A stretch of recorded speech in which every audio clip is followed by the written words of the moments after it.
किसी आडंबर के लिए या दिखावे के लिए नहीं है।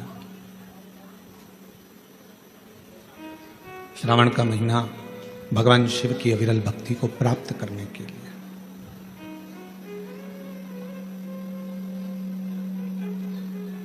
और श्रावण के महीने में शिव जी की अगर भक्ति कर रहे हो तो ये तुम्हारी इच्छा से नहीं। आवाज सेट नहीं है भैया, बिल्कुल भी गला पकड़ रहा है बहुत तेज। सावन के महीने में अगर भगवान शिव की भक्ति कर रहे हो, भगवान शंकर की अविरल भक्ति को धारण कर रहे हो, तो ये आपकी अपनी इच्छा से नहीं हुआ है। श्रावण महीने में अगर शिव भक्ति कर रहे हो, भगवान शंकर की अविरल भक्ति को धारण कर रहे हो, तो इसमें हमारी और आपकी इच्छा नहीं चलती, इसमें देवाधिदेव महादेव की स्वयं की इच्छा चलती है। तो कथा होती है, तो कथा श्रवण कर, ये चल रहे हैं तो कथा श्रवण कर पाते हैं। कल कथा में सुना था आपने और हमने कि शिव जी अपनी भक्ति से बल देते हैं। एक अलग से शक्ति, एक अलग से बल आपको और हमको प्राप्त होता है।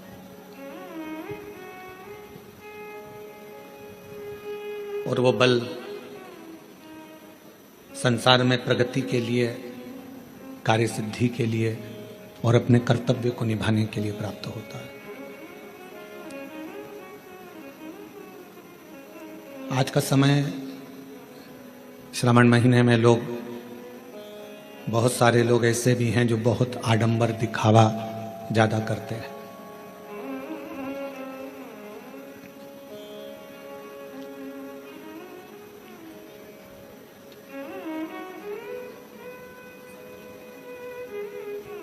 पर मेरे भगवान देवाधिदेव महादेव को ना तो आडंबर प्रिय है, ना उनको दिखावा प्रिय है। आज का व्यक्ति ना ढंग के कपड़े पहन पाता है, आज का व्यक्ति ना ढंग से रह पाता है, आज का व्यक्ति ना ढंग से खा पाता है, आज का व्यक्ति ना ढंग से सो पाता है, आज का व्यक्ति ना ढंग से अपना जीवन जी पाता है। क्यों? क्योंकि वो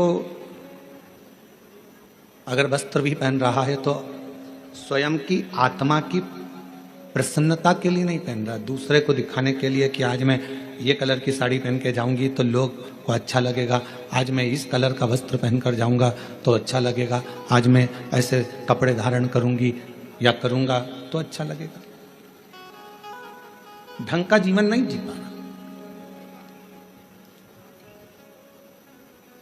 अगर देखा जाए तो इसको ढंग का जीवन नहीं कहेंगे, इसको ढोंग का जीवन कहेंगे। ढंग का जीवन वो है जो अपनी आत्मा को अच्छा लगे, अपने मन को अच्छा लगे और अपने आप को अच्छा लगे वो धारण करना, अपने आप को अच्छा लगे वैसा भोजन करना, अपने आप को श्रेष्ठ लगे वैसी जिंदगी जीना, इसको ढंग की जिंदगी जीना कहते हैं।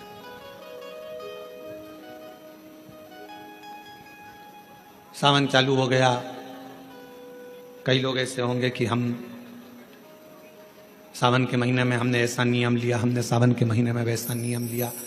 शिव जी ने कभी आकर आपके सामने नहीं कहा कि सावन के महीने में तुम ये नियम लेना या ये नियम धारण करो। शिव जी एक बात जरूर कहते हैं कि जैसे ही श्रावण का महीना लगे इतना जरूर करना कि किसी का दिल मत दुखाना, और बन सके तो मेरा भजन कर कर शिव की शरणागति में रहकर वृद्धजन, बुजुर्गजन, बड़ोजन का आदर करना सीख जाना।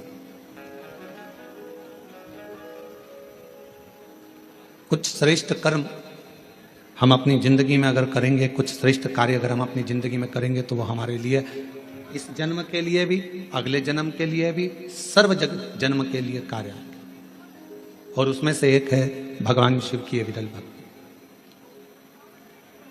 उसमें से एक है भगवान का भजन।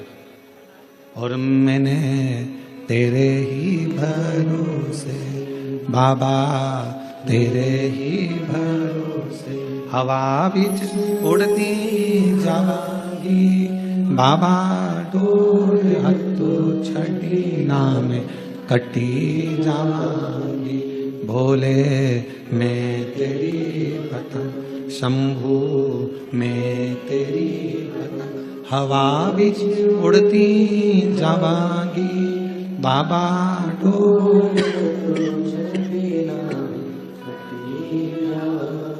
भोले मैं तेरी पतंग, शंभू मैं तेरी पतंग। शिव कथा कर रही है, हम अपने जीवन को कुछ श्रेष्ठता से, हम अपने जीवन को कुछ अच्छी तरह से जीने का प्रयास करें। मंदिर जाओ, शिवालय जाओ, शंकर जी की अविरल भक्ति को धारण करो, भजन करो, पर बिना दिखावे के। हमारी पूजन को कौन देख रहा है इससे मतलब नहीं होना चाहिए। हमारे भजन को कौन सुन रहा है। एक बार मीराबाई भगवान गिरधर गोपाल की अविरल भक्ति करने वाली मां मीराबाई भजन गा रही थी और वहीं से तानसेन निकल कर जा रहे थे।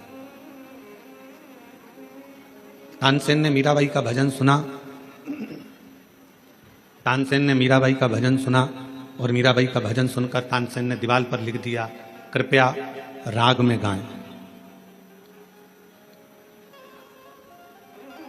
अब तानसेन बहुत बड़ा संगीतकार है, जो राजा के महल में निरंतर गाया करता है और दुनिया उसको सुनती है। तानसेन ने दीवार पर लिख दिया, कृपया राग में गाएं। मीराबाई थोड़ी देर बाद वहां से जाने लगी और उसने पढ़ा कि ये लिखा किसने है। तो कहा, जो अकबर के दरबार में गाता है वो तानसेन, जिसको दुनिया मानती है, जिसकी गायकी को दुनिया जानती है, जिसकी गायकी को दुनिया जानती है, वो तानसेन ने लिखा है मीराबाई तुम्हारे लिए कि कृपया राग में गाएं। मीराबाई ने कलम उठाई, जहां राग लिखा था उसके आगे अनु लिख दिया। अब कौन सा शब्द हो गया? अनुराग। मीराबाई चली गई और मीराबाई जैसे ही गई, थोड़ी देर बाद तानसेन निकल कर जा रहे थे तो तानसेन ने फिर देखा कि मैंने लिखा था कृपया राग में गाएं, और अब इसमें अनु किसने जोड़ दिया। तो कहा, मीराबाई यहां से आवाज बिल्कुल ठीक नहीं है, आवाज गूंज रही है, साथ में बिल्कुल आवाज खींच रही है। यहां लिखा किसने? तो कहा, तानसेन निकल कर जा रहे थे और उन्होंने लिखा है कृपया। यहां तानसेन निकल कर जा रहे थे, उन्होंने लिख दिया कृपया राग में गाएं। मीराबाई ने उसमें अनु लगा दिया और तानसेन वापिस निकल कर जाने लगे। तो तानसेन ने देखा यहां किसी ने लिखा है कि अनु राग में गाएं, अनुराग में गाएं। तानसेन ने मीराबाई के चरणों को पकड़ लिया।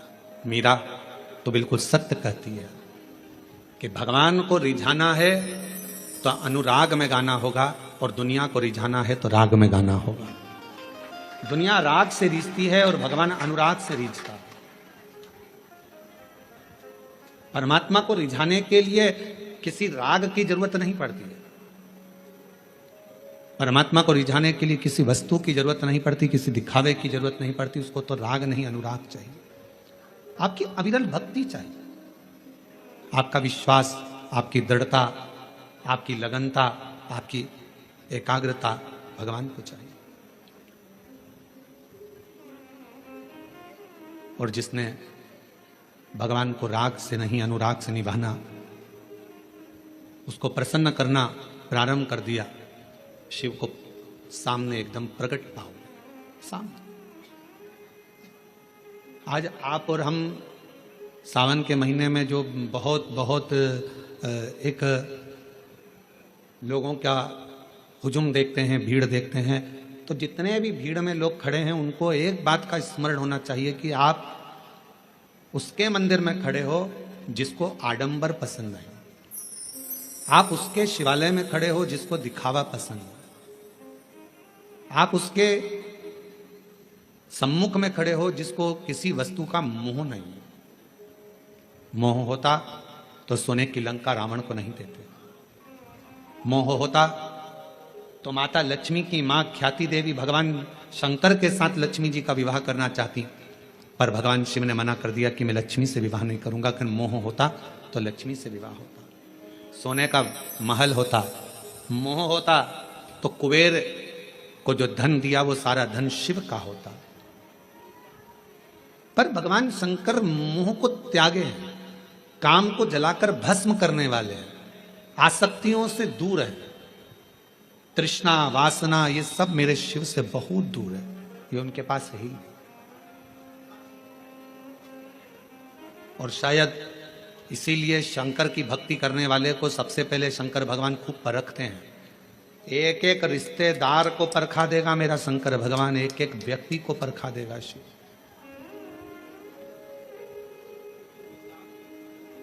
यदि आप शंकर जी की भक्ति कर रहे हो तो सारे रिश्तेदार को परखाएगा। अभी आप ये महाकाल भक्त मंडल कोरबा वालों से पूछना, इन्होंने सबके हाथ जोड़ लिए होंगे, भैया भैया भैया कुछ करो, भैया कुछ करो। बड़े बड़े कुर्सी पर बैठे हुए से लेकर छोटे से छोटे के भी जाकर कहा होगा, भैया अब तो कुछ करो, कथा होना चाहिए, पंडाल लग गया है, कुछ करिए। पर शिव बहुत परीक्षा लेता है। वो दिखा देता है कि किसी के करने से कुछ नहीं होता, जो शिव चाहता है वही होता है, इसके सिवाय कुछ नहीं। जो शंकर चाहेगा, जो ओघड़दानी चाहेगा, जो मेरा शंभु, जो मेरा त्रिकालदर्शी, मेरा कैलाशी अविनाशी शिव चाहेगा वही होता।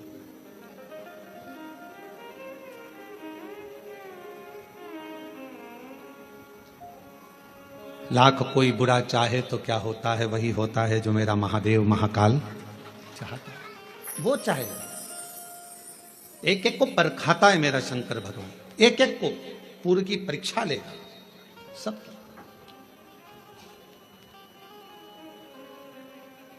और वो देखेगा कि आप कितने मेरे अधीन हो, आपका समर्पण मेरे प्रति कितना है,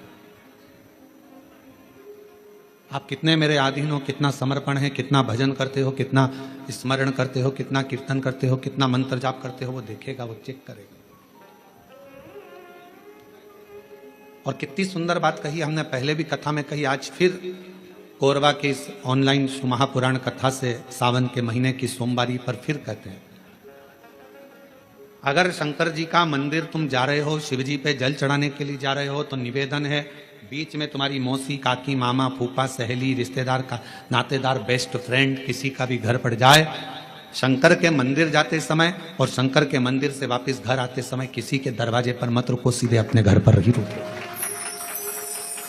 उसका कारण क्या है? आपको मालूम होगा कि ये सोमवार का दिन, सावन के महीने का सोमवार इतना प्रसिद्ध क्यों है? श्रावण के महीने के सोमवार का इतना महत्व क्यों होता है? उसका एक कारण है, सावन के सोमवार का इतना महत्व क्यों है? सारे सोमवार होते हैं, सारे श्रावण सोमवार का दिन होता है, सारे सोमवार मान्य होते हैं, पर सावन के सोमवार की इतनी महत्वता क्यों है? किस लिए? और शायद हमको लगता है कि जितने भी आस्था चैनल पर कथा सुन रहे हैं, जितने फेसबुक यूट्यूब पर कथा सुन रहे हैं, जितने अपने अपने मोबाइल पर सोशल मीडिया में कथा सुन रहे हैं, हमारे को लगता है कि उनको भी नहीं मालूम होगा कि सावन के सोमवार की इतनी महत्वता क्यों है, किस लिए? सावन के सोमवार की महत्वता इसलिए है कि भगवान देवादिदेव महादेव का विवाह ख्याति देवी लक्ष्मी जी से करना चाहती थी, पर माता लक्ष्मी ने, भगवान शिव ने माता लक्ष्मी का चेहरा देखा, पढ़ लिया कि ये तो भगवान नारायण के स्नेह है, और भगवान नारायण लक्ष्मी जी से विवाह करना चाहते।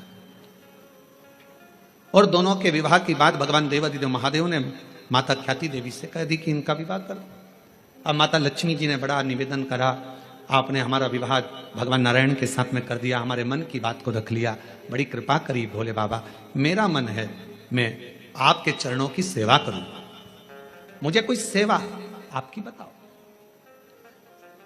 शिव मंदिर में कभी भी जाकर पंडित जी से मत पूछना कि यहां की कोई सेवा मुझे बताओ, भगवान के अन्य मंदिर होंगे तो वहां जाकर पूछना, देवी जी के मंदिर में यहाँ सेवा बताओ, राम जी के मंदिर में पूछना यहाँ सेवा बताओ, भगवान कृष्ण के मंदिर में पूछना हमारे लिए कोई सेवा बताओ, भगवान दत्त के मंदिर में पूछना हमारे लिए सेवा बताओ। सारे मंदिरों में जाकर कहना कि हमारे लिए सेवा बताओ, और शिव जी के मंदिर में जाकर मत कहो कि हमारे लिए सेवा बताओ। वहां तो झाड़ू उठाओ, सेवा में लग जाओ। वहां तो निर्माल्य पड़ा है, उसको उठाओ, विसर्जन में ले जाओ। वहां पोछा उठाओ, पोछा लगाना प्रारंभ कर दो, शिव जी का श्रृंगार करना प्रारंभ कर दो, शिव जी का सुंदर स्नान कराना प्रारंभ कर दो। शिव मंदिर में सेवा पूछी नहीं जाती, सेवा करी जाती है।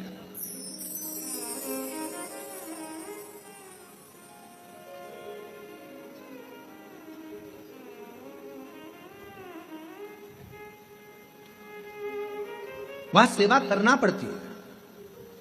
एक राज सिंहासन पर बैठने पर, एक कुर्सी पर बैठने पर, एक पद पर बैठने पर आपका कर्तव्य है कि आप बीच राह में से निकल कर जा रहे हैं, राज्य में से निकल कर जा रहे हैं, कोई दुखी आपको दिख रहा है, कोई गलत कार्य हो रहा है, आप अच्छे सिंहासन पर बैठे हैं, पद पर बैठे हैं, कुर्सी पर बैठे हैं, प्रतिष्ठा में बैठे हैं, आपकी बात दुनिया मानती है, तो आप उस गलत चीज को, गलत काम को हटाकर कुछ अच्छा कर सकते हो। आपको करना है, आप सेवा के लिए तत्पर रहें।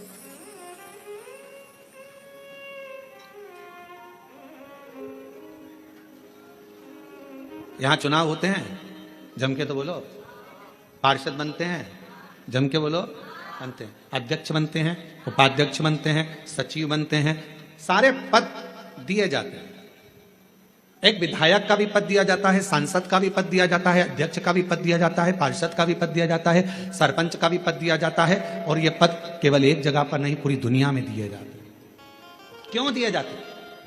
पार्षद जिस वार्ड का पार्षद होता है, जिस क्षेत्र का पार्षद होता है, उस क्षेत्र के पार्षद को, उस क्षेत्र के लोगों को बोलना ना पड़े कि पार्षद साहब हमारी ये नाली की प्रॉब्लम है, हमारी रोड की प्रॉब्लम है, हमारी ये प्रॉब्लम है। पार्षद उसी क्षेत्र का है, उसी कॉलोनी का है, उसी सोसाइटी का है। वो वहां घूमे और घूमने के बाद वो देखे कि मुझे सेवा का मौका कहाँ मिलेगा, मैं कहाँ सेवा करूं, मैं ये नाली बनवा दूं कि रोड बनवा दूं कि मुझे ये करना है। वहां कहना नहीं पड़े, शंकर के मंदिर में कहना ना पड़े कि तुम्हें ये करना। शिव मंदिर में जाकर कभी नहीं पूछना कि मुझे सेवा क्या करना। शिव मंदिर में तो जाकर सेवा का क्रम करो। अब लक्ष्मी जी पूछ रही हैं भोले बाबा से, आप मुझे बताओ, मैं आपकी सेवा में लगना चाहती हूं। शिव जी ने कहा कि मैं क्या सेवा बताऊं, आप जाओ भगवान नारायण की सेवा करो। पर लक्ष्मी जी ने सोचा कि देवादिदेव महादेव मुझे सेवा नहीं बता रहे हैं।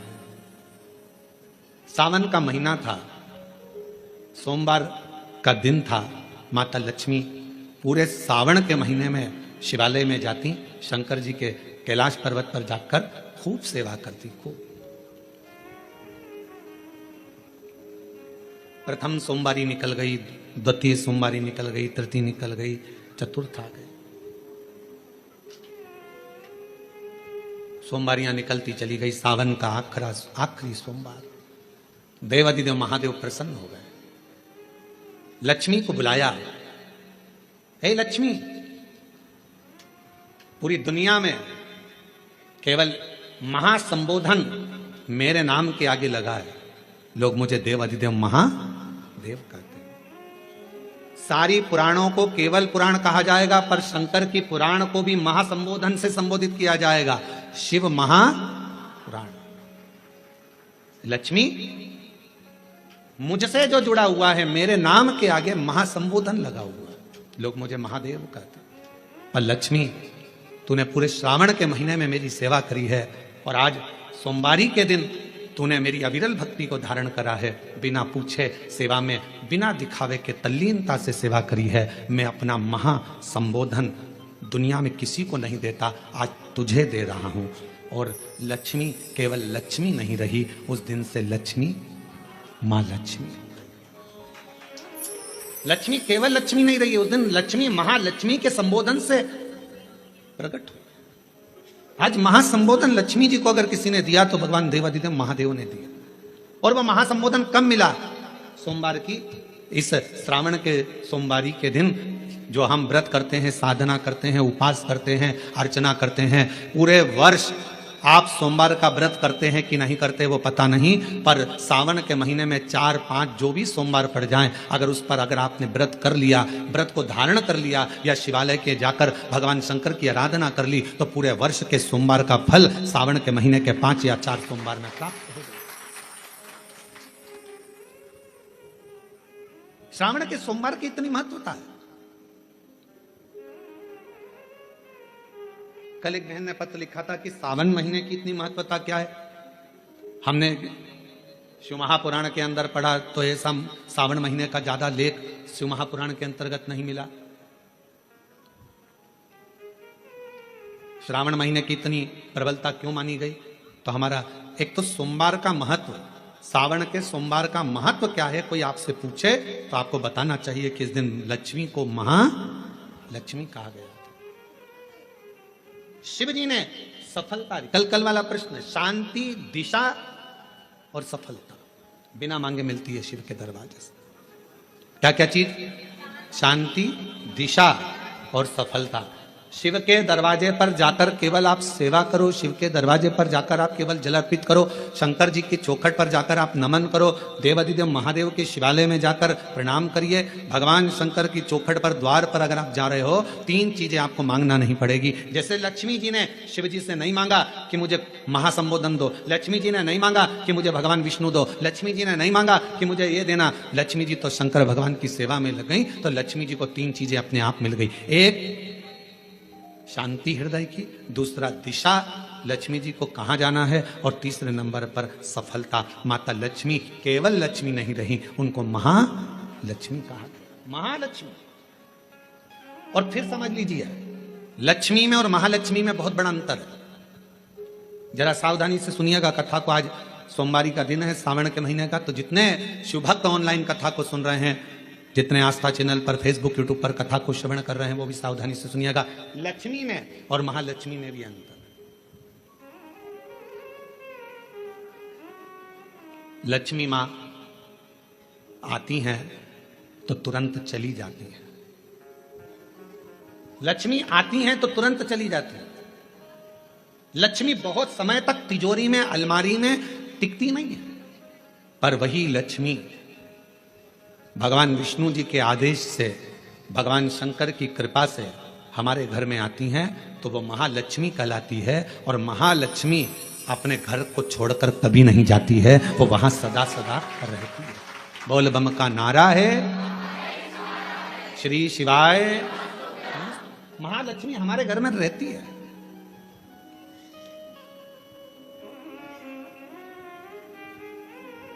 शंकर जी के मंदिर में अगर आप 1 लोटा जल चढ़ाने जा रहे हो, बड़े दुखी हो, तकलीफ में हो, पैसा नहीं है, धन नहीं है, वैभव नहीं है, सोमवार के दिन आप जल चढ़ा रहे हो, तो माता लक्ष्मी को भगवान शंकर ने यह वचन दिया है, वर दिया है कि लक्ष्मी, अगर तू मुझे मेरे मंदिर में आई है तो मैं तुझसे बस केवल, तू कहती है सेवा सेवा, तो तुझसे मांगता हूं, जो मेरे मंदिर में जल चढ़ाने आए, लोटा भरकर जल चढ़ाकर उसका जो लोटा है, उसका जो पात्र है, उसका जो कलश है, वो खाली हो जाएगा। उस समय वो खाली अपने भवन की ओर ना जाए, उसमें लक्ष्मी स्वयं बैठकर उसके दरवाजे तक जाए। शंकर मंदिर में कई लोग कहते हैं, गुरुजी अगर कोई खाली बर्तन सामने से आता है तो वो तो अपशगुन होता है। खाली पात्र अगर देखते हैं जाते समय तो अपशगुन होता है। पर शिव महापुराण की कथा कथी है, कोई महिला, कोई बच्चा, कोई स्त्री, कोई पुरुष, कोई घर का बेटा, बहू, बेटी, कोई आदिक वृद्ध जन भी अगर मंदिर में शंकर जी के जल चढ़ाकर लोटा लेकर आ रहा है, तो वो लोटा, वो पात्र कभी खाली नहीं माना जाता, उसमें महालक्ष्मी का वासा माना जाता है, उसमें लक्ष्मी का प्रवेश माना जाता है। वो महालक्ष्मी से परिपूर्ण है। क्यों? तो आप लोगों को बार बार कहते हैं कि वहां से आओ तो थोड़ा सा पानी लेकर आना, अपने घर में छिड़कना, क्योंकि इसमें महालक्ष्मी विराजमान हो जाती है। महालक्ष्मी आपके इधर ऐसा होता है कि नहीं होता हमको नहीं मालूम, पर हमारे उधर का एक नियम है, कि प्राचीन नियम है पूर्वजों के हिसाब से, कि जब हमारे यहाँ गणेश जी का विसर्जन करने जाते हैं, देवी जी का विसर्जन करने जाते हैं, नवरात्रे के बाद में जवारे का विसर्जन करने जाते हैं, तो विसर्जन करने के बाद नदी में से, तालाब में से, कुएं में से थोड़ा सा जल लेकर आते हैं। अब इधर है कि नहीं वो हमको नहीं मालूम, छत्तीसगढ़ का हमको नहीं मालूम, पर हमारे उधर का हमको लाते हैं ना, तो वो जल लेकर आते हैं अपने घर पे, अपने द्वार पर, अपने दरवाजे पर, अपने बगीचे में सब दूर जल को थोड़ा थोड़ा छींट देते हैं। क्यों? किस लिए? काय के लिए? तो हमारे शास्त्र वर्णन करते हैं कि जब हम किसी देवता को विसर्जन कर कर आते हैं, तो उनके कृपा का जल, उनकी करुणा का जल, उनकी वात्सल्यता का जल, उनके स्नेह का जल हम भरकर लाते हैं और अपने द्वार पर, अपने घर पर छींटते हैं, उनकी करुणा का जल। एक पत्र है, देखो,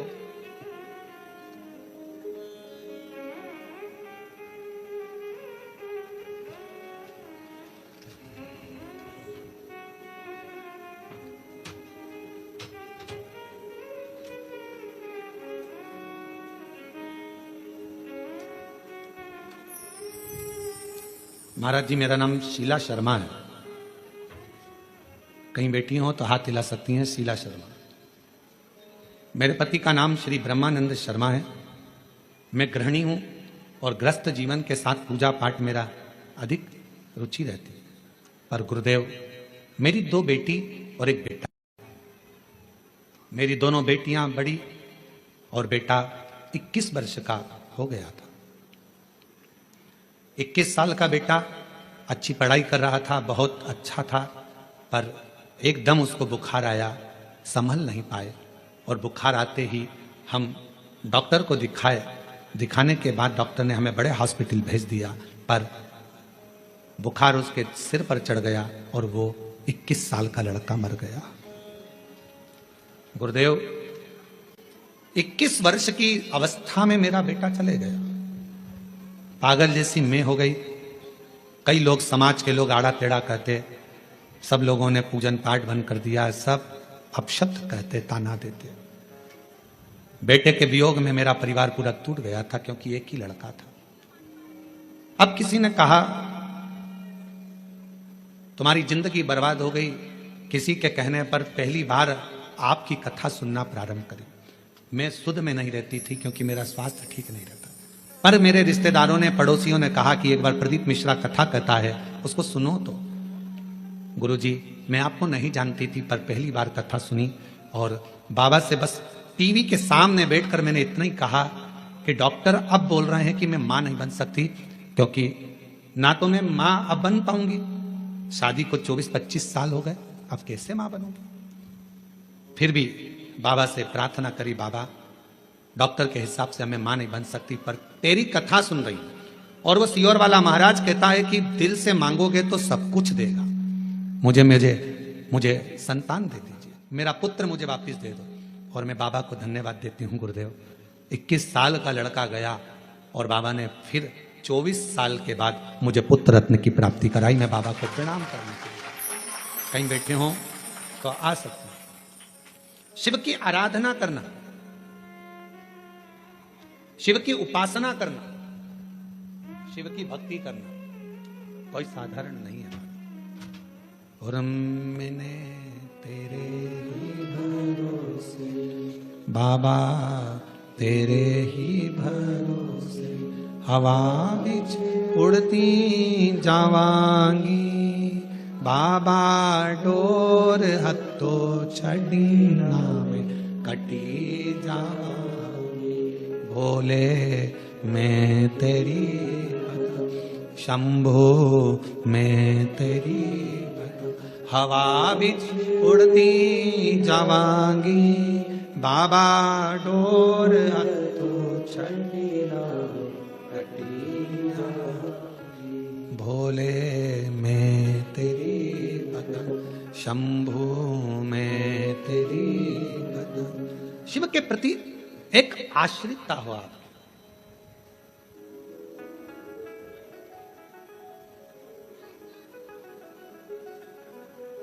हमें अपने घर में केवल लक्ष्मी नहीं, हमें अपने घर में क्या बुलवाना है? महालक्ष्मी, जो टिके, रुके, रहे और जिनकी करुणा, जिनका आशीर्वाद, जिनकी कृपा की दृष्टि हम पर बनी रहे, जिनकी करुणा की दृष्टि हम पर बनी रहे, जिनकी दया की दृष्टि हम पर बनी रहे। लोग कहते हैं सोमवार, सावन का सोमवार, हमने शिवपुराण में पढ़ा, सावन के सोमवार का हमें इतना मिला नहीं, हमें इतना प्राप्त नहीं हुआ, हमें इतना देखने को नहीं मिला, हमें इतना सुनने को नहीं मिला, हमें इतना देखने को, श्रवण करने को नहीं मिला। निवेदन। अब कोई पूछे कि श्रावण का इतना महत्व क्यों है? बैसाख का महीना भी आता है, ज्येष्ठ का महीना भी आता है, आषाढ़ भी आता है, भादो भी आता है, कार्तिक भी आता है, सारे महीने आते हैं, माघ भी आता है, फागुन भी आता है, ज्येष्ठा भी आता है, सारे महीने आते हैं। और उसमें सबसे ज्यादा श्रेष्ठ शंकर भगवान के लिए अगर सबसे ज्यादा प्रबल माना जाता है तो श्रावण का महीना माना जाता है। आखिर श्रावण के महीने में ऐसा हुआ क्या था?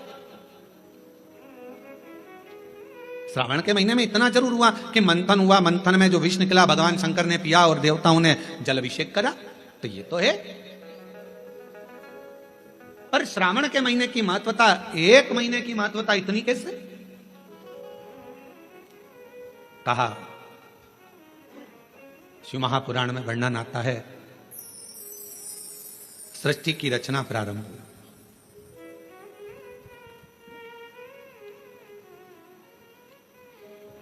और सृष्टि की रचना में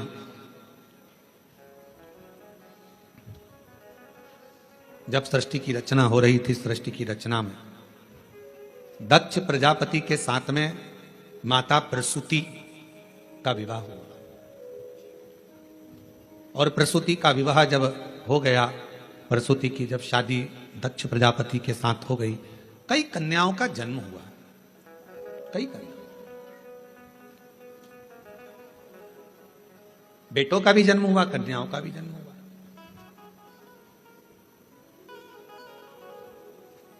और आखिरी में, सबसे आखिरी में दक्ष प्रजापति ने मां जगतजननी दुर्गा जी की आराधना करी और उनके घर में एक बेटी का और जन्म हुआ जिसका नाम था सती।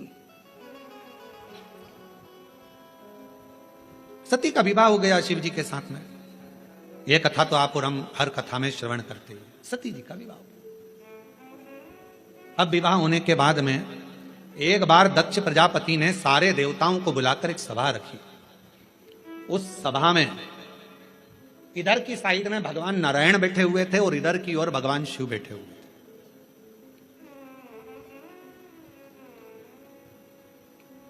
भगवान नारायण भगवान शंकर को देख रहे थे और शंकर भगवान नारायण को देख रहे थे। अब दुनिया वालों को कौन समझाए कि भगवान नारायण अगर सबसे ज्यादा प्रेम, सबसे ज्यादा अगर विश्वास और सबसे ज्यादा दृढ़ता और सबसे ज्यादा मेरे नारायण के दिल में अगर कोई बसे हुए हैं तो वो भगवान शंकर बसे हुए हैं, भगवान शिव बसे। और शिव जी से शंकर भगवान के हृदय में अगर कोई बसा हुआ है, शिव जी के हृदय में, शंकर भगवान के दिल में, शंकर भगवान के हृदय में, शंकर भगवान की चित्तवृत्ति में अगर कोई बसा हुआ है तो वह भगवान नारायण बसे। नारायण शिव के बिना नहीं और शिव नारायण के बिना।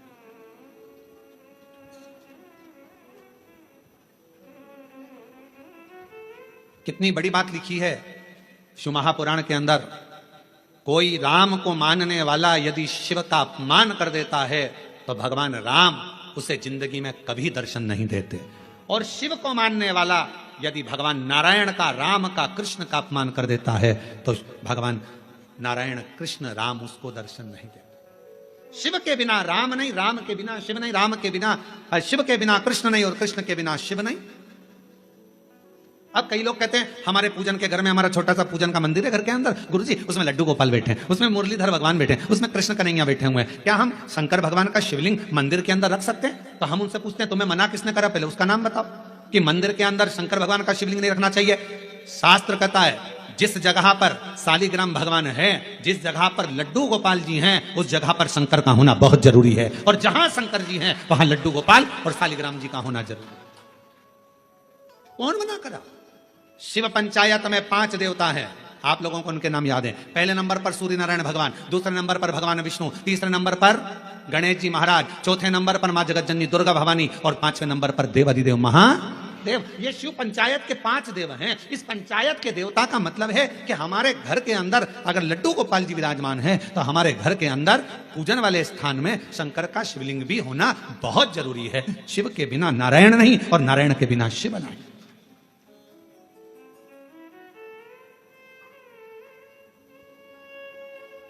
अभी श्रावण के महीने में हम रोज पाठ करते हैं। सुबह का समय पाठ करते हैं, फिर शाम के समय भी थोड़ा थोड़ा पाठ का जो सुबह पढ़ते हैं। तो आशीष जी बोले कि गुरुजी आप जो पाठ करते हैं उसमें से थोड़ा थोड़ा सा व्याख्यान सब जनमानस को मिले। तो अभी 2-4 बार से आप लोगों के पास आ भी रहा होगा पढ़ते हुए पाठ कि हम जो पढ़े वो आपके सामने हम उसको उंगली फेर कर बता देते हैं कि हमने शिव पुराण के इस पृष्ठ से ये बात को लेकर बोला है, उसका स्मरण।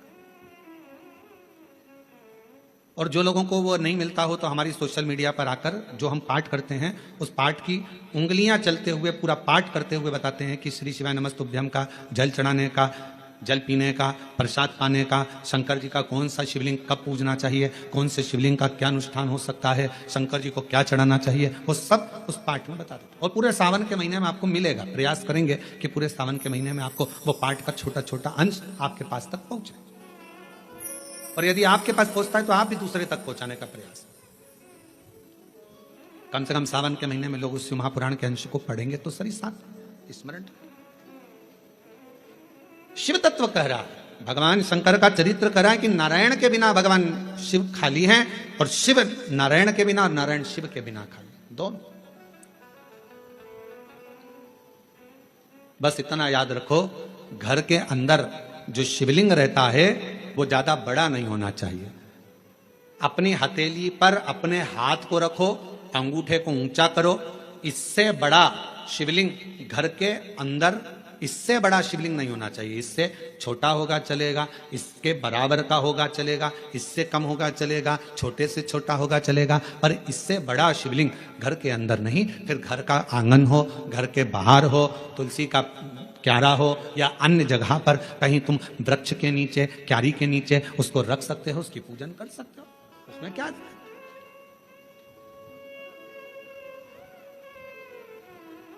फिर उसको बाहर रखना पड़ेगा।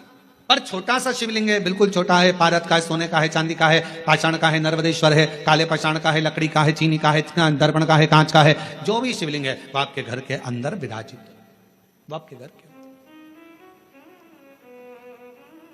अब इधर नारायण बैठे थे, इधर भगवान शिव। आज सोमवारी की कथा है और पूरी दुनिया के लोगों को यह कथा सुनना है कि सोमवार, और सोमवार का तो वर्णन आपको कर दिया। श्रावण भगवान शंकर को इतना प्रिय क्यों है? और लोग कहते हैं हमने पुराण में पढ़ा तो कहीं श्रावण का इतना बहुत सारा महत्व नहीं मिल पाया, पर इतना महत्व श्रावण का क्यों? पूरे महीनों में 12 माह में श्रावण की महत्वता इतनी क्यों? इधर मेरे नारायण, इधर मेरे भगवान शंकर, शंकर भगवान नारायण को देख रहे हैं, शंकर भगवान को नारायण, दोनों एक दूसरे को देख रहे हैं, दोनों के हृदय में एक दूसरे विराजमान है, एक दूसरे।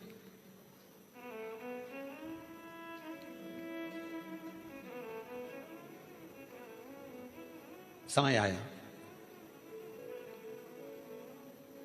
दोनों सुध में थे, दोनों सुध। जब निगाहें मिलती है, पास में कौन देख रहा है, क्या कर रहा है, सूझ नहीं पड़ता।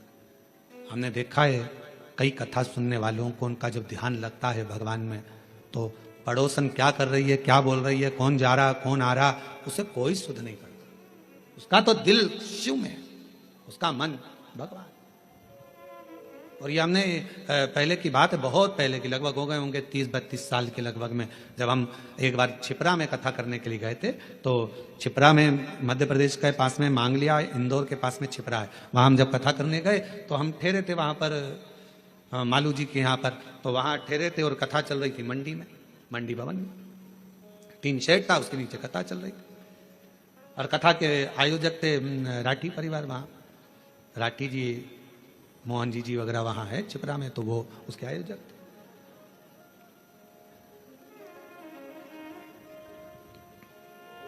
बेलपत्र देने का समय आया, एक जीजी आई, खड़ी हुई, और जो खड़ी हुई तो उसकी जो साड़ी में फाल लगी थी, ऐसी एक पट्टा लगा रहता है साड़ी के अंदर, वो फाल बाहर थी और साड़ी पूरी उल्टी थी। अब हमारे उसके चरण की साइड हमारा देखना हुआ, तो देखने में उसके सिर पर भी जो वो फाल थी, वो सिर के ऊपर ऐसा फाल का पट्टा था। अब हमने कहा जीजी, ओ जीजी, तो जीजी बोली हाँ गुरुजी। हमने कहा आज तो तुमने साड़ी को उल्टा पहन लिया। तो कहा नहीं गुरुजी, मैं तो सीधी पहन कर आई हूँ। हमने कहा सिर पे पल्लू है, जरा देखिएगा। तो फाल का पट्टा ऊपर था, साड़ी उल्टी थी। उसने कहा ओ बाप रे, ये मैं कहाँ पहन के आ गई, लोग तो मुझे हंसे होंगे।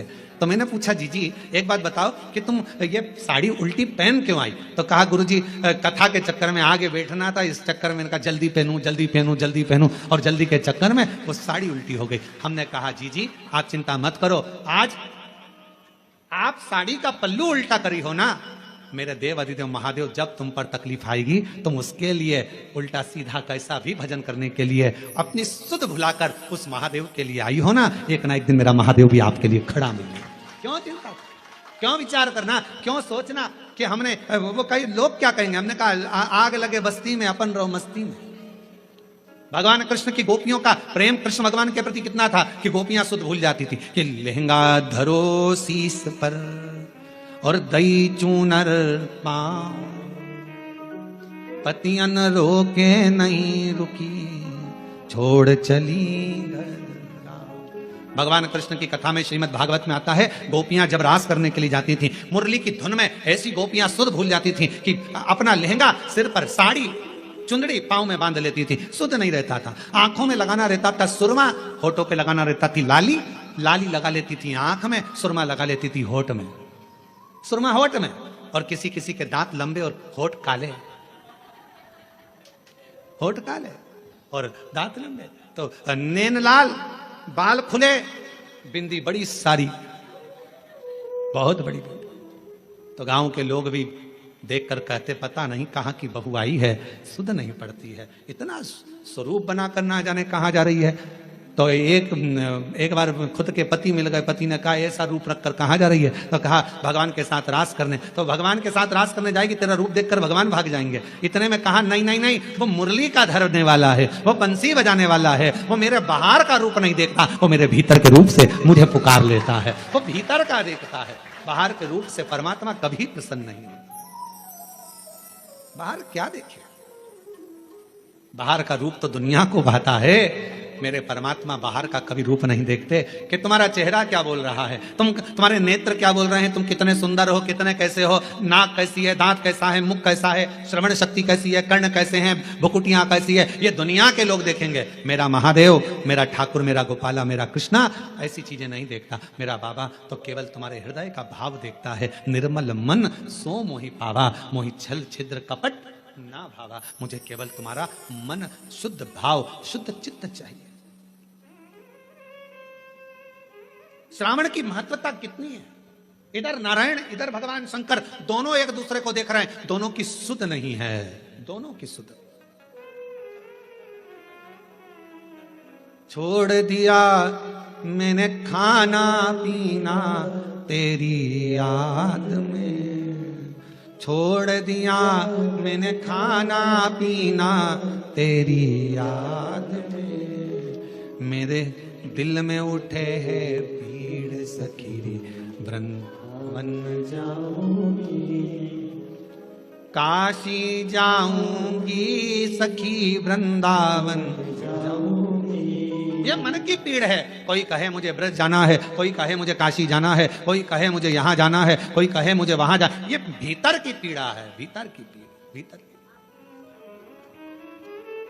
और नैन मिले त्रिपुरारी से मैं उनकी हो गई, नैन मिले त्रिपुरारी से मैं उनकी हो गई, मेरे नैनन बरसे नीर सखी में काशी जाऊंगी, मेरे नैनन बरसे नीर सखी में काशी जाऊंगी, मेरे मन में नहीं है धीर सखी में काशी जाऊंगी, और काशी जाऊंगी सखी में सीहोर जाऊंगी, काशी जाऊंगी सखी में सीहोर जाऊंगी, मेरे मन में नहीं है सखी में काशी जाऊंगी।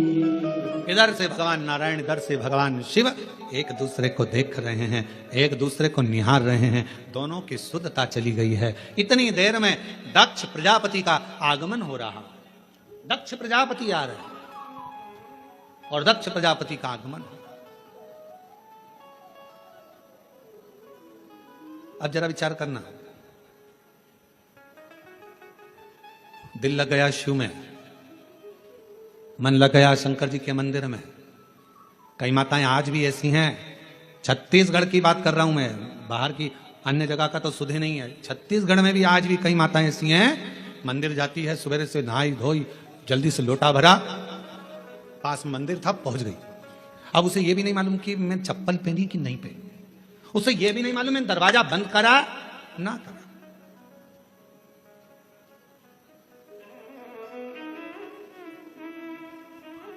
उसे सुध नहीं है इतना कि मैंने द्वार बंद करा कि ना करा, मैंने कुछ बंद करा, वो तो बस लोटा भरा पानी का, लाइट सब चालू कर दी, रसोई घर की पूरी लाइटें चालू कर, और फिर घर की बहुएं सुबह से, मम्मी तुम मंदिर जाती हो, पूरी लाइट चालू कर दी, पूरा घर का दरवाजा खुला छोड़ दिया, कोई घुस जाए तो, और तुमने पूरा खोल कर चल। आज भी कई माताएं छत्तीसगढ़ में, मध्य प्रदेश में, राजस्थान, गुजरात, पंजाब, हरियाणा, दिल्ली, कहाँ कहाँ का, उत्तर प्रदेश, ना जाने कहाँ कहाँ जितने शिव भक्त हैं, आज भी तुम्हारे साथ में ये हो जाता है कि तुम्हें सुध नहीं रहती। चली लोटा भरा, पहुंच गई मंदिर में, और मंदिर में जाने के बाद ये भी नहीं देखती कि टाइम कितना हो रहा, समय,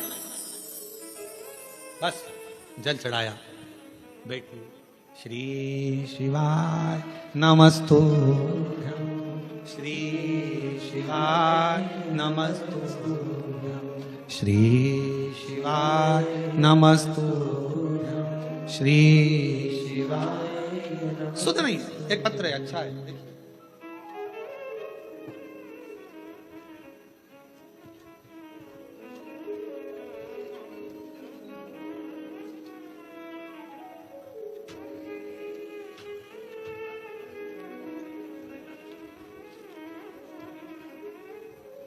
शीला राठौर, पति बुद्धेश्वर राठौर, न्यू अमरैया पारा, कोरबा की निवासी हूँ।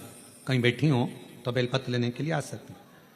मेरी तबीयत 2 फरवरी 2024 को सीने में बहुत तेज दर्द होने पर प्रारंभ हुआ। डॉक्टर के पास जाकर दिखाया, सोनोग्राफी और कुछ टेस्ट कराने पर रिपोर्ट देखकर बीमारी का, कैंसर की बीमारी का अंश आया। ये बात सुनकर मन बड़ा दुखी हो गया कि ये बीमारी कैसे हो सकती है। रायपुर के कैंसर हॉस्पिटल में इलाज चला, इलाज तो प्रारंभ हो गया पर आराम लग नहीं रहा था। डॉक्टर ने कहा कि कितना समय रहोगी, कोई भरोसा नहीं।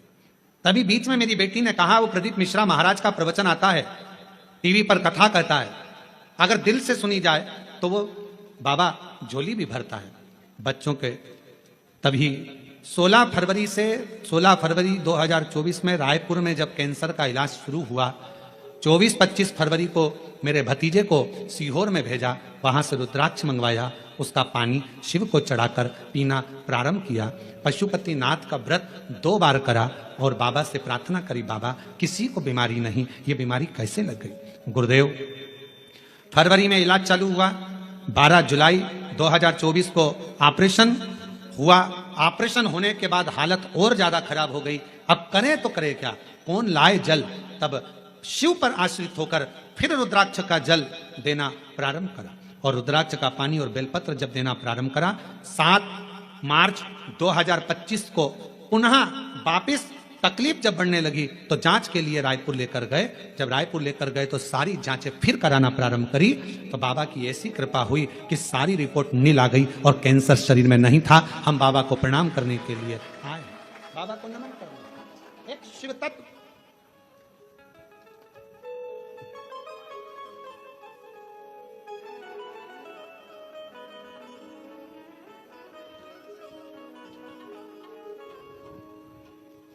एक पत्र और बड़ा सुंदर है।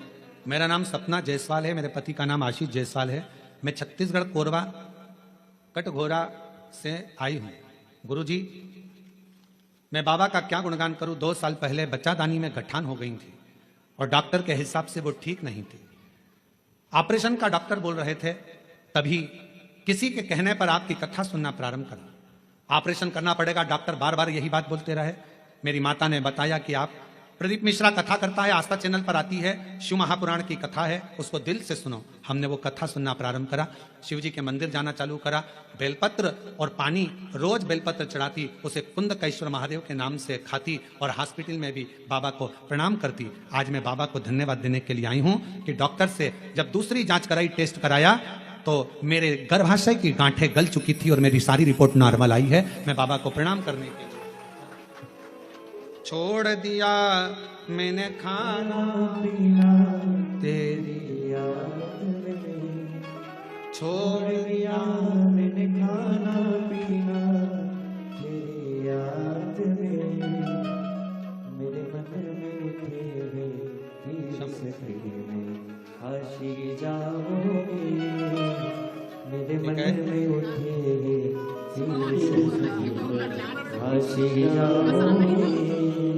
काशी सखी में सीहोर जाऊंगी, काशी जाऊंगी सखी में सीहोर जाऊंगी। मेरे मन में नहीं है धीर सखी में काशी जाऊंगी। मेरे मन में नहीं है धीर सखी में काशी जाऊंगी। काशी जाऊंगी सखी में सीहोर जाऊंगी, काशी जाऊंगी सखी में सीहोर जाऊंगी। मेरे मन में नहीं है धीर सखी में काशी जाऊंगी। शिव पर करा भरोसा, शिव पर करा दृढ़ता, विश्वास एक ना एक दिन सुख प्रदान जरूर करता, सुख देता है। आपका विश्वास क्या करे, दृढ़ता क्या करे, सुध बांध कर रखो, सुध।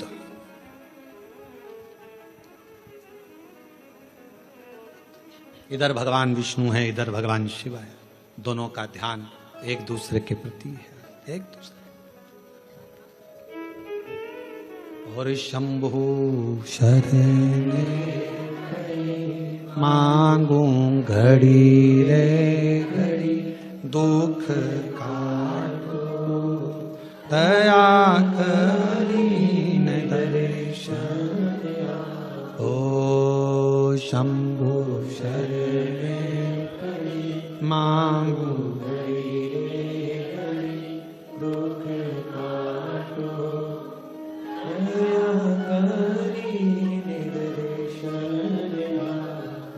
आपको केवल शिव की भक्ति पर ध्यान देना है, शंकर पर जैसे भगवान नारायण भगवान शिव पर, भगवान शिव भगवान नारायण पर ध्यान देना।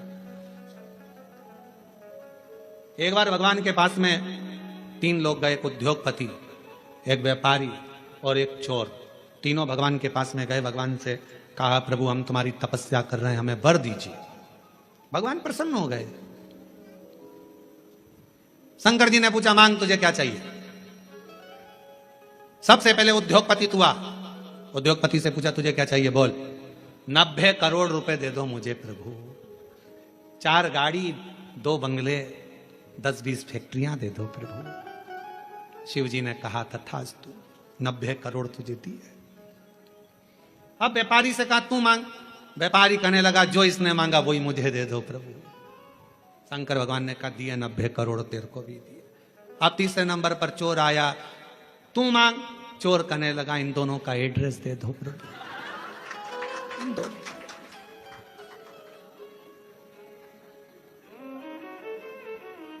क्योंकि आपसे कहूं कि उद्योगपति ने जो मांगा वो दो तो 90 करोड़ मिलेंगे, और अगर कहूं तो व्यापारी ने जो मांगा वो दो तो 90 करोड़ मिलेंगे। इसलिए कृपा करो दोनों का एड्रेस दे दो।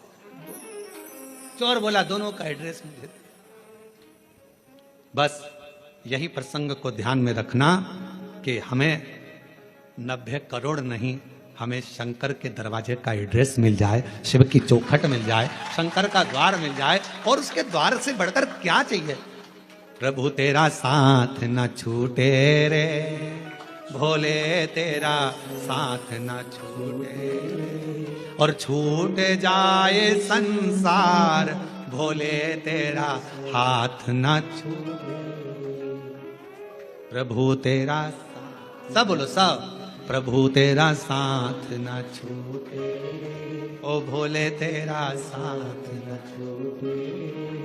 छूट जाए प्रभु तेरा हाथ न छूटे। संगी छूटे साथी छूटे सब कोई छूटे रे, संगी छूटे साथी छूटे सब कोई छूटे, और छूट जाए परिवार प्रभु तेरा साथ ना छूटे। बस तू ना छूटे। ये सब छूटने वाले नाते रिश्ते कुटुंब कबीले एक ना एक दिन सारे के सारे छूट जाएंगे, पर तू ना छूटे। ये बड़ी कृपा तेरी बनाए रखना, तेरी करुणा बनाए रखना, तेरी दया बनाए रखना। तू साथ होगा तो फिर कोई चिंता नहीं। रिश्ते तुम्हारे पास में जैसे जैसे वैभव बढ़ेगा, धन बढ़ेगा, संपदा बढ़ेगी, फैक्ट्रियां बढ़ेगी, काम बढ़ेगा, लोग तुम्हें पूछना चालू करेंगे, तब लोग तुमसे ईर्ष्या करने वाले भी बढ़ेंगे। कोई दूसरे नहीं, अपने ही बढ़ेंगे। खूब कहेंगे ये चलिए अकड़ के देखो तो कितनी अकड़ में रहती है, भले बेचारी जैसी रहती थी वैसी रह रही है, फिर भी लोग कहेंगे अकड़ में रहती है। 2-4 फैक्ट्री खुल गई तुम्हारी, 1-2 राइस मिल खुल गई, ये खुल गया वो खुल गया, 2-4 बंगले बन गए, तो लोग कहेंगे बताओ पहले तो कैसे कैसे मिलते थे, आजकल तो मिलते ही नहीं। अरे भाई जब इतनी फैक्ट्रियां, कामकाज बढ़ा है तो काम बढ़ा है तो समय कहां मिलेगा? पहले की बात दूसरी थी, फ्री थे तो मिल लेते थे, उसमें क्या दिक्कत? इसमें अकड़ की कौन सी बात है? पर दुनिया की रीत है, वो दुनिया में दोष देखते हैं। शिव जी और भगवान नारायण दोनों एक दूसरे को देख रहे थे। सावन की महत्वता क्यों है, ये शिव महापुराण की कथा कर रही है। दोनों एक दूसरे को देख रहे। दक्ष प्रजापति का आगमन हुआ उसी सभा में। दक्ष प्रजापति का आगमन हुआ तो दक्ष प्रजापति ने आते ही कुछ नहीं देखा, सबसे पहले अपने दामाद को देखा। ऐसा होता है, किसी किसी के 4-5 दामाद होते हैं ना, 2-4 दामाद, 2 हो, 4 हो, 3 हो, जितने भी हो, उसमें एक दामाद तो बहुत पैसे वाला है, बहुत करोड़पति, अरबपति, धनपति, ससुर का ध्यान उस पर नहीं जाता। और एक दामाद जो बहुत, लड़की रोज घर पे आकर बोलती थी मम्मी वो तो ऐसा करते हैं, मम्मी वो तो वैसा करते हैं, मम्मी वो तो जैसे ही दामाद दिखा वैसे ही दक्ष प्रजापति का ध्यान शिव जी पर गया। सब बैठे थे, रति के पति कामदेव भी बैठे थे, भगवान विष्णु भी बैठे थे, ब्रह्मा जी बैठे थे, सारे के सारे सभा में इंद्रदेव सब बैठे थे, चंद्रदेव आदि आदि शंकर, दक्ष प्रजापति के 60 दामाद वहीं पर बैठे हुए थे। उन पर ध्यान नहीं गया, पर ध्यान किस पर गया? भगवान विष्णु भी सुध में थे, उन्होंने भी प्रणाम नहीं करा था। शंकर भगवान नारायण की सुध में थे, उन्होंने प्रणाम नहीं करा और उनका ध्यान किसी पर नहीं गया और शंकर जी पर गया। ये दुनिया की रीति है, नियम है। दुनिया के लोग आप पर बड़ा ध्यान रखते हैं, बड़ा।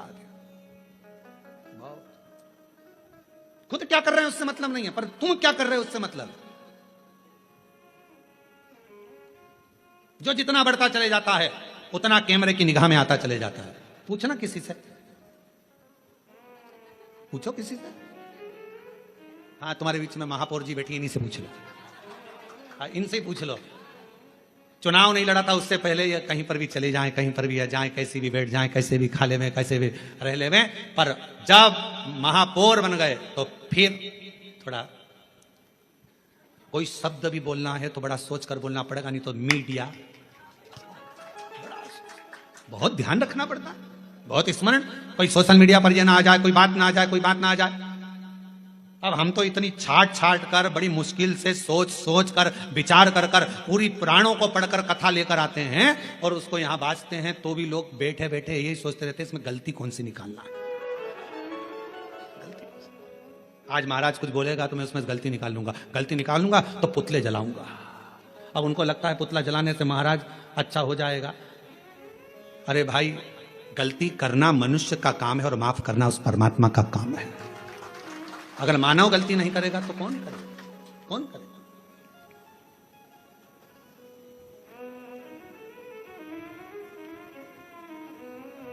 आप कितना भी अच्छा, पहले का समय और अब के समय में अंतर है। एक पार्षद भी अगर बेचारा चुनाव लड़ता है, भले वो पार्षद है, पर पहले इधर उधर चले जाता था, मिल लेता था, जुलता और कुछ भी बोल देता था। अब उसको भी सोचना पड़ता है, क्योंकि बोलूंगा पद है, प्रतिष्ठा है, बोलूंगा कुछ ना कुछ हो जाएगा। अध्यक्ष हो गया, उसको सोचकर बोलना पड़ता है। अगर समाज का कोई अध्यक्ष बन जाता, कोई अग्रवाल समाज का बन गया, कोई खंडेलवाल समाज का, कोई साहू समाज का, कोई अन्य समाज का अध्यक्ष बन गया, उसको भी सोच समझ के बोलना पड़ता है, बहुत ध्यान रखना पड़ता है। उसी तरह पहले तुम बहू थी, कुछ भी बोल देती थी, चल जाएगा। अब तुम्हारी बहू आ गई, तुम सास हो गई, 50 बार सोचना पड़ता है कि मेरे बोलने पर मेरी बहुओं पर क्या असर पड़ेगा।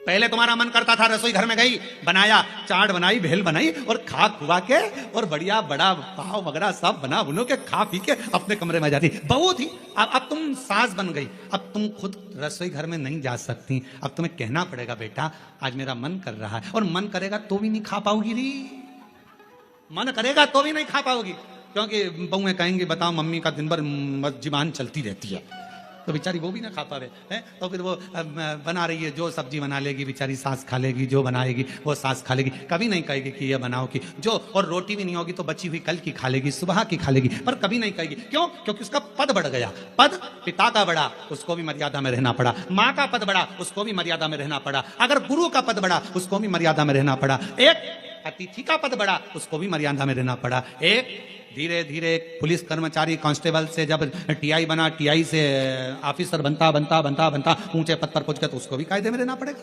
पदक बहुत ध्यान रखने वाले। पर दक्ष प्रजापति का ध्यान भगवान विष्णु पर नहीं गया, दक्ष प्रजापति का ध्यान सीधे शिव जी पर गया। क्यों? भोले थे, सहज थे, सरल थे, ऊंचे पद पर बैठे थे, देव अधिदेव महादेव थे, इसलिए सबसे पहला ध्यान उनका शंकर जी पर गया। और शिव जी पर क्यों गया? ये तो सब देव हैं, तुम तो महादेव हो ना, और महादेव होकर मैं तुम्हारा ससुर, तुमने मुझे प्रणाम नहीं करा।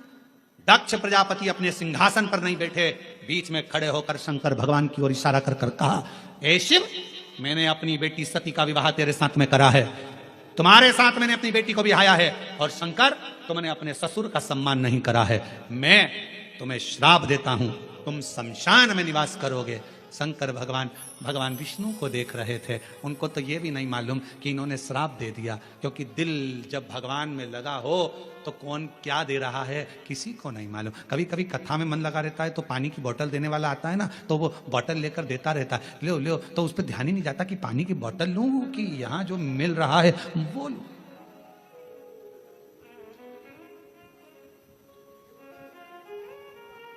जो मिल रहा है, जितनी चीजें ब्रांडेड थी वो मरने पर काम नहीं आती। ब्रांडेड घड़ी मरोगे तब काम आएगी क्या? अरे बोल दो तो नहीं। ब्रांडेड सोफा, ब्रांडेड नेकलेस नहीं, ब्रांडेड गाड़ी नहीं, ब्रांडेड कपड़े नहीं, जो ब्रांडेड थी वो सब पड़ी रही। और रखना, पूरी ब्रांडेड चीजें मरने पर कोई काम नहीं आती, पर जब व्यक्ति मरता है उस समय पर जो भगवान ने दिया है निशुल्क फ्री, जिस पे ब्रांडेड नहीं भी लिखा है, गंगा का जल और तुलसी का दल मरने पर बहुत काम आता है।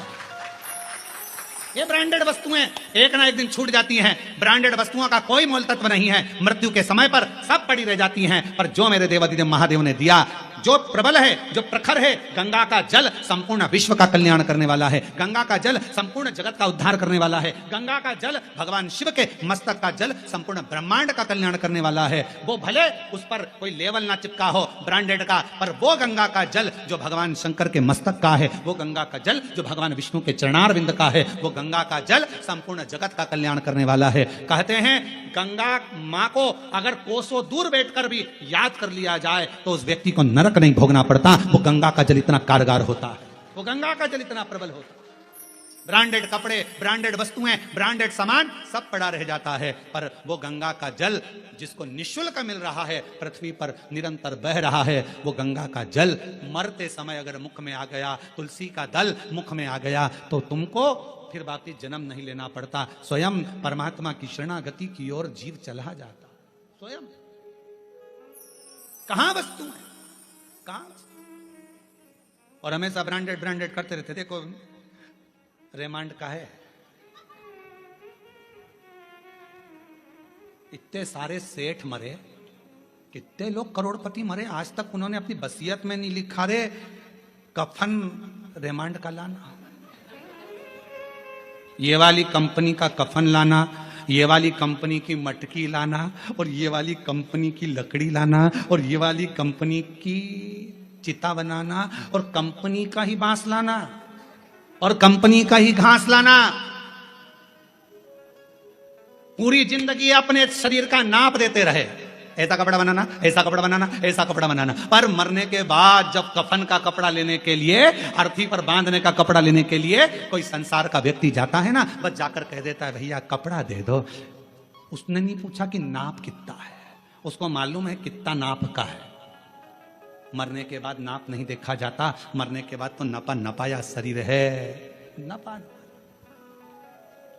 इसलिए निवेदन है, 4 कंधे 40 कंडे कोई भी दे देगा, कोई भी 4 कंधे 40 कंडे तो कोई भी दे देगा, पर वो 4 भुजानाथ और 4 हाथ वाले से मिलाने वाला कोई नहीं मिल पाएगा, वो नहीं मिल पाएगा। ये तो कोई भी दे देगा, किसी का मन होगा दे दिया, चलो बेचारा जा रहा है कोई नहीं है, साथ दे दो, कौन देगा? सब दे देंगे।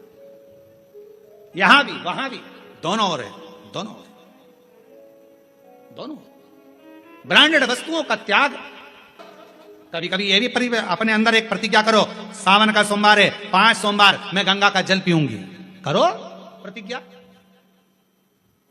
नहीं प्रतिज्ञा, 5 सोमवार में एक दिन साबूदाने की खिचड़ी खा लूंगी, एक दिन चिप्स खा लूंगी, एक दिन सिंगाड़ा के आटे का हलवा और खीर। अभी आज का तो सोमवार निकलने दो महाराज, अगले सोमवार की फिर तैयारी हो जाएगी। अब अगले सोमवार क्या क्या खाऊंगी। रात को पति से पूछा अब मैं अगले सोमवार क्या खाऊं। पति भी हाथ जोड़कर बोला मेरे प्राण मत खा, बाकी के तुझे जो खाना है खा, शांति रख, मेरे प्राण मत खा, शांति। निर्मलता का भाव हो। भगवान विष्णु और भगवान शिव एक दूसरे को देख और अपनी किस्मत का ताला, अपनी किस्मत का ताला तुम खोलते चलो। श्री शिवा नमस्तुभ्यं तुम बोलते चलो। श्री शिवाय श्री शिवाय नमस्तुभ्यं तुम बोलते चलो।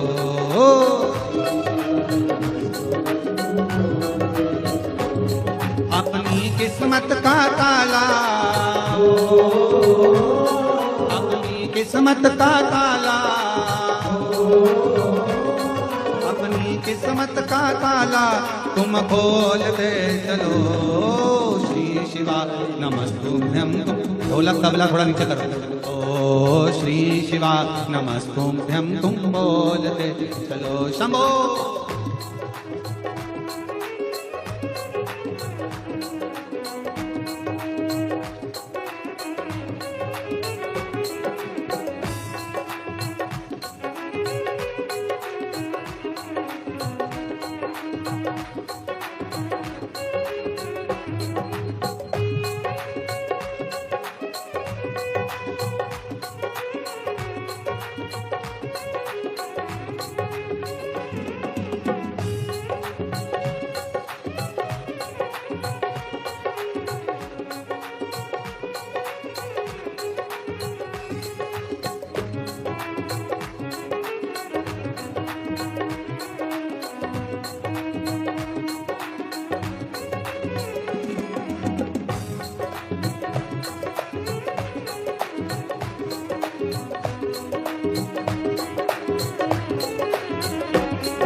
अपनी किस्मत का ताला अपनी किस्मत का ताला अपनी किस्मत का ताला तुम खोल के चलो श्री शिवाय नमस्तुभ्यं तुम खोल के चलो श्री शिवाय नमस्तुभ्यं तुम खोल के चलो श्री शिवाय नमस्तुभ्यं तुम खोल के चलो श्री शिवाय नमस्तुभ्यं तुम हर अपने स्थान पर बैठकर भगवान शिव जी से भाव से प्रार्थना करिए, विनय करिए, निवेदन करिए, भाव से बाबा को कहिए, हृदय से बाबा को निवेदन करो, प्रार्थना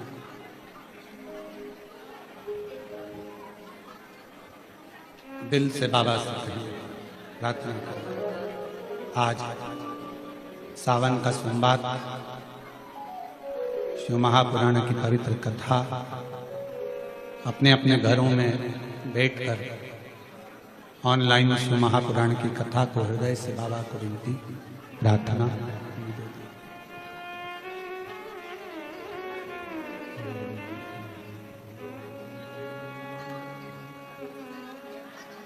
श्री शिवाय नमस्तु श्री शिवाय नमस्तु श्री शिवाय नमस्तु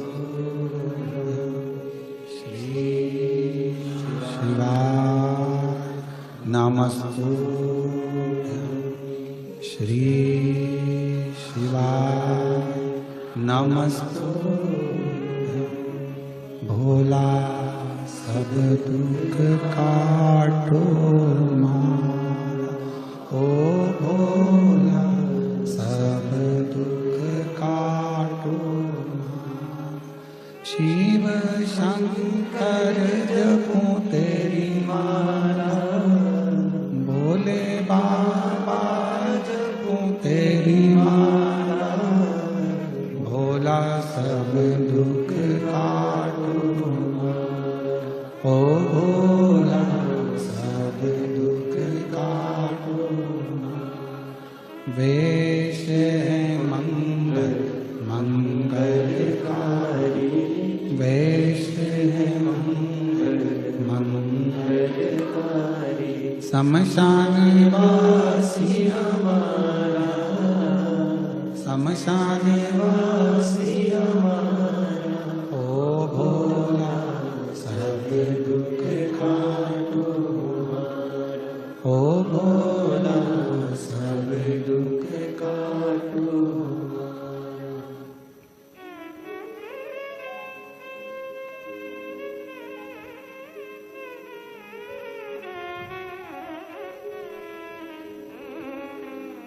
बाबा देवाधिदेव महादेव की पवित्र कथा कर रही है, शिव महापुराण की कथा वर्णन कर रही है। इधर भगवान नारायण है, इधर भगवान शिव है, दोनों एक दूसरे को देख रहे हैं, दोनों में शुद्धता। दक्ष प्रजापति ने श्राप दे दिया देवाधिदेव महादेव को, तुम देवताओं के भी देव हो, महादेव हो, और इस तरह से तुमने मुझे प्रणाम नहीं करा, मेरे दामाद होकर मेरा आदर नहीं करा। मैं श्राप देता हूं कि तुम शमशान में निवास करो। शिव जी प्रसन्न हुए। आग लगे बस्ती में गौ मस्ती, क्या किसको रोइए। अब उनको श्राप भी लगा तो भी शंकर भगवान दुखी नहीं थे, प्रसन्न है कि बाबा ने बड़ी कृपा करी है, मेरे ससुर ने कम से कम मुझे प्लाट भी दिलाया, तो ऐसी जगह दिलाया जहां कोई कब्जा नहीं करे, शमशान धरा पर, ताकि के भक्त अपने स्वास्थ्य संबंधी जानकारी बड़े ही आराम से प्राप्त कर सके और अपने स्वास्थ्य के बारे में वो जान सके। साथ में आप सभी को ज्ञात है 2 एम्बुलेंस भक्तों की सुविधा के लिए 24 घंटे उपलब्ध रहती है, जिसपे एक सर्व सुविधा युक्त हॉस्पिटल का निर्माण कार्य और चल रहा है, जिसमें सारी प्रकार की सुविधाएं रहेंगी, सारी व्यवस्थाएं रहेंगी, ताकि के भक्तों को किसी भी प्रकार की कोई दिक्कत परेशानी ना हो। साथ में आप सभी को ज्ञात है जो 251 कमरों की भव्य विशाल धर्मशाला बनने जा रही है, जिसका निर्माण कार्य बढ़ाते हुए पूज्य गुरुदेव के आदेश अनुसार 100 कमरों का और इजाफा करते हुए 351 कमरों की यह भव्य विशाल धर्मशाला बनेगी, जिसके अंतर्गत लगभग 15 से 16 बड़े बड़े हॉल भी बनाए जाएंगे, ताकि के भक्त बड़े ही आराम से रुककर भगवान का भजन कीर्तन स्मरण कर अपने जीवन को कृतार्थ कर सके, आनंद में कर सके।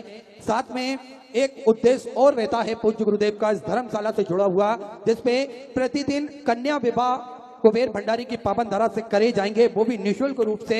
आपको कोई विशेष तारीख या विशेष दिन के लिए रुकने की आवश्यकता नहीं है। आपकी मुहूर्त के हिसाब से जब भी आपकी शादी की तारीख फिक्स हो, आप कुबेर भंडारी के चरणों में जाकर अपना नाम एड्रेस वहां पर लिखवा दें, जिससे वहां पर आपके रुकने की, भोजन की व्यवस्था और कन्यादान की, दहेज की व्यवस्था सब पूज्य गुरुदेव द्वारा निःशुल्क रूप से करी जाएगी।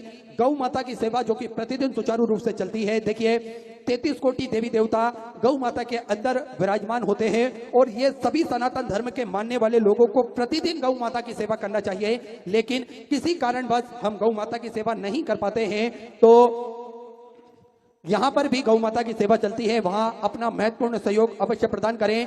ऐसे सेवाओं के क्रम में हम सभी को जुड़ना चाहिए। 2 गौशालाएं और निर्माण की जा रही है बिडले सेवा समिति के सानिध्य में, जिसमें गोवंश को कोई दिक्कत परेशानी ना हो, इस हिसाब से सुंदर 2 और भव्य गौशालाओं का निर्माण कार्य चल रहा है। आप सभी को ज्ञात है, ये सेवा के क्रम चलते हैं। इन सेवा के क्रमों में आप भी जुड़ सकते हैं।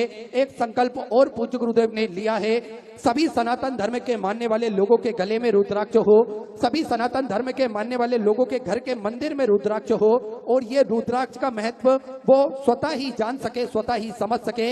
इसलिए विगत कई वर्षों से पूर्णतः निःशुल्क रुद्राक्ष वितरण किए जाते हैं। सुबह 10 बजे से शाम 5 बजे तक ये रुद्राक्ष बांटे जाते हैं, जिसका किसी भी प्रकार का कोई शुल्क नहीं लिया जाता है। और रुद्राक्ष ना ही कोरियर किए जाते हैं और ना ही किसी के द्वारा किसी के हाथ से भेजे जाते हैं। आपको स्वतः ही कुबेर भंडारी की पावन धरा पर आना है और ये रुद्राक्ष बड़े ही आराम से आप ग्रहण कर सकते हैं। तो ऐसे सुंदर सेवा के क्रम पूज्य गुरुदेव के सानिध्य में निःशुल्क रूप से, सुचारू रूप से चलते हैं। आप भी इन सेवा के क्रमों से जुड़ सकते हैं, घर बैठे इसका आनंद प्राप्त कर सकते हैं। टीवी स्क्रीन पर जो श्री विठल सेवा समिति के 2 अकाउंट नंबर चल रहे हैं, एक्सिस बैंक का और सेंट्रल बैंक ऑफ इंडिया का, दोनों में से किसी भी अकाउंट में अपनी राशि जमा कर अपना नाम व्हाट्सएप पर भेज सकते हैं। आइए सीधे व्यासपीठ की शरण में चलते हैं। पूज्य गुरुदेव के सानिध्य में सुंदर हम सभी आज तीसरे दिवस की कथा श्रवण करेंगे। उससे पहले जिन दानदाताओं ने अपनी राशि प्रदान करी उन सभी पवनसारी पुण्यसारी दानदाताओं के नाम: श्री नरेंद्र यादव महेंद्रगढ़ से 500 रुपए की राशि समर्पित की। मुकेश महिमा जी व्यास भोपाल मध्य प्रदेश से 1551 रुपए की राशि आपने समर्पित की। दिवांशु जी यादव तमिलनाडु से 1101 रुपए। द्रौपदी कोंडला की तरफ से इंदौर मध्य प्रदेश से 3001 रुपए की राशि आपने समर्पित की। श्री राम जी उपाध्याय वाराणसी उत्तर प्रदेश से 500 रुपए। श्रीमती माया देवी जी की तरफ से आगरा उत्तर प्रदेश से 500 रुपए। उदयवीर सिंह जी की तरफ से नोएडा उत्तर प्रदेश से 500 रुपए। शकुन जी शर्मा की तरफ से 500 रुपए। सीता कपिल जी शर्मा की तरफ से रोहतक हरियाणा से 3100 रुपए की राशि आपने समर्पित की। सरस्वती जी दमे की तरफ से बालाघाट मध्य प्रदेश से 2100 रुपए। श्रीमती रेखा रानी जी की तरफ से नागलोई दिल्ली से 500 रुपए। गोपाल जी पासवान की तरफ से कोलकाता वेस्ट बंगाल से 500 रुपए। विपिन बिहारी जी की तरफ से नोएडा उत्तर प्रदेश से 500 रुपए। विपिन जी वाजपेयी की तरफ से गाजियाबाद उत्तर प्रदेश से 500 रुपए। दर्पण जी गर्ग की तरफ से 500 रुपए। जगदीश सिंह मीरे की तरफ से सोलापुर मराठी से 1001 रुपए। जितेंद्र सिंह की तरफ से उत्तर प्रदेश से 500 रुपए। राज्य उपाध्याय की तरफ से बिहार से 500 रुपए की राशि आपने समर्पित की। रजनी जी साहू की तरफ से छत्तीसगढ़ से 500 रुपए। धर्मेश जी भदौरिया की तरफ से इटावा उत्तर प्रदेश से 500 रुपए की राशि आपने समर्पित की। मधु जी गुप्ता कानपुर उत्तर प्रदेश से 500 रुपए की राशि आपने समर्पित की। निर्मला हेमंत जी शर्मा शिमला हिमाचल प्रदेश से 500 रुपए। संजीव जी पटक उत्तर प्रदेश से 500 रुपए। गिरीश चंद जी की तरफ से उत्तराखंड से 1501 रुपए। ईशान कुमार जी की तरफ से बरेली उत्तर प्रदेश से 500 रुपए। रोहित जी राठौर की तरफ से अंबा चौकई महाराष्ट्र से 551 रुपए की राशि आपने समर्पित की। श्रीमती सुनीता जी की तरफ से झुंझुनू राजस्थान से 551 रुपए। रेबा सिका गोविंद जी पटेल की तरफ से जमशेदपुर से 500 रुपए। बालू जी तलेकर की तरफ से संभाजी नगर महाराष्ट्र से 500 रुपए। राजेश कुमार जी प्रजापति की तरफ से दिल्ली से 2500 रुपए की राशि आपने समर्पित की। सुनीता जी अग्रवाल जयपुर राजस्थान से 500 रुपए। शकुंतला जी बरजोरिया की तरफ से असम से 1100 रुपए। विजय कुमार जी सेना की तरफ से उज्जैन मध्य प्रदेश से 500 रुपए। रमेश बाबू राव जी की तरफ से भीड़ महाराष्ट्र से 500 रुपए। कमल किशोर जी की तरफ से हिमाचल प्रदेश से 500 रुपए। नीतू कमल नारायण जी साहू की तरफ से रायपुर छत्तीसगढ़ से 500 रुपए। श्रीमती भुवनेश्वरी देवी जी की तरफ से देहरादून उत्तराखंड से 500 रुपए। अरुणा देवी जी की तरफ से हैदराबाद से 500 रुपए। लता जी श्रीवास्तव की तरफ से बोकारो बिहार से 500 रुपए। शारदा देवी जी की तरफ से नई दिल्ली से 1100 रुपए। काजल जी भट्टाचार्य की तरफ से वेस्ट बंगाल से 500 रुपए। दलपत सिंह जी की तरफ से मंदसौर मध्य प्रदेश से 500 रुपए। स्वर्गीय राघवेंद्र जी गुप्ता की स्मृति में बाराबंकी उत्तर प्रदेश से 500 रुपए। राजीव कुमार जी की तरफ से गाजियाबाद उत्तर प्रदेश से 500 रुपए की राशि आपने समर्पित की। अजीत कुमार जी बरोला की तरफ से नोएडा उत्तर प्रदेश से 501 रुपए की राशि आपने बाबा कुबरेश्वर धाम समर्पित की। बहुत बहुत बधाई। राशि आपने समर्पित की। संदीप सदाशिव जी की तरफ से पुणे महाराष्ट्र से 500 रुपए की राशि आपने समर्पित की। दीनदयाल जी बघेल की तरफ से आगरा उत्तर प्रदेश से 1001 रुपए। सतपाल जी यादव की तरफ से दिल्ली से 1001 रुपए की राशि आपने समर्पित की। रामानंद जी पांडे की तरफ से बेंगलोर से 500 रुपए। दुर्गा जी आहूजा की तरफ से दिल्ली से 1100 रुपए। अमन कुमार जी गुप्ता बिहार से 500 रुपए। ज्योति जी राणा दिल्ली से 500 रुपए। जिमीश कुमार जी परेश भाई जी पटेल की तरफ से गुजरात से 500 रुपए। जयेश कुमार जी प्रजापति की तरफ से यूएसए से 1101 रुपए की राशि आपने समर्पित की।